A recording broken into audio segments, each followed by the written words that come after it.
3 segments of Project 17, but here we are, final phase of the year. We're in here to, number one, we're evaluating the progress of everything that we've done up to this point, and we're preparing for putting all our fall food plots in. We got a heck of a rain today, so we're gonna be delayed till tomorrow to actually plant, but we're out here putting lime and fertilizer down on all the fall food plot areas that I picked up from the local ag, the Series Solutions here in town. Brought it out here with the fertilizer buggy. We're putting it down now. But just checking out the progress of the clover, all the roads, the fire breaks around this field, the soybeans, the switchgrass, big blue, and Indian grass, and the warm season grass stands is looking phenomenal. And just making an assessment of everything. But the icing on the cake for this thing is putting the fall food plots in place and strategically setting 2 or 3 scrape trees, some fake tree spots where we're going to hang licking branches in and get bucks conditioned to start using them before the rut really takes place, and we can get those within bow range of a few spots that we have stand sites selected. We actually did tree stands here last weekend. The hard work's done. This is the fun part. We're putting the final detailed touches on this thing, and when we walk out of here and pull the equipment out of here today, the field gets locked down and we're not coming back here again until it's time to check a few cameras and get ready to hunt.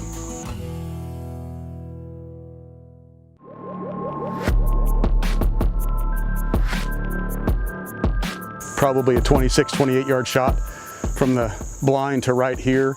And again, this inside corner, wrapping around, food plot right over the corner here.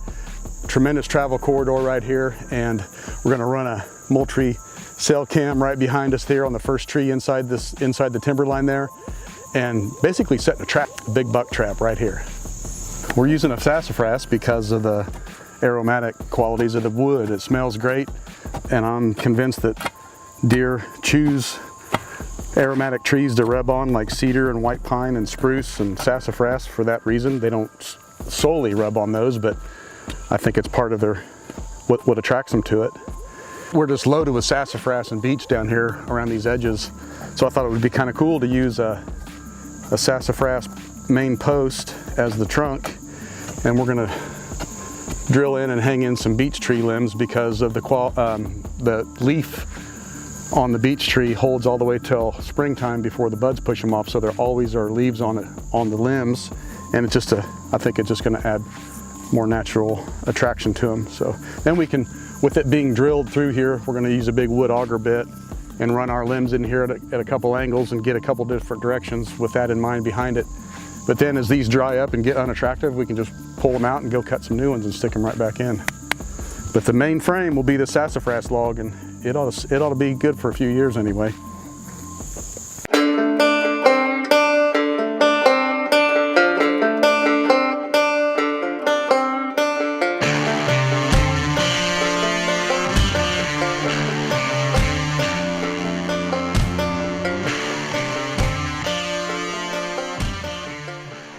We're back in this plot and in the northeast corner of Project 17. If you guys remember, this is the area that we planted dual season in back in spring as a holdover crop.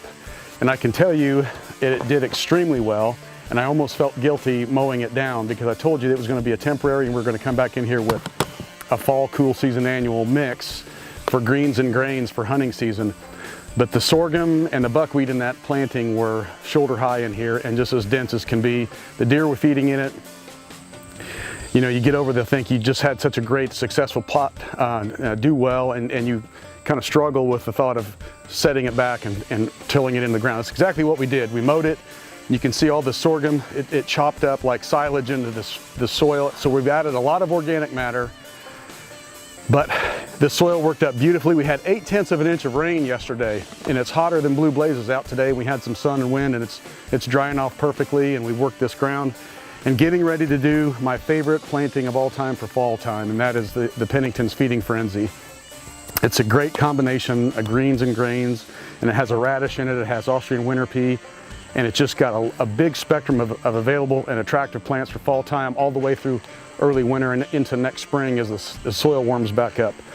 But what we're going to do as a caveat to that, we're going to go right back in with some dual season as an additive to this blend.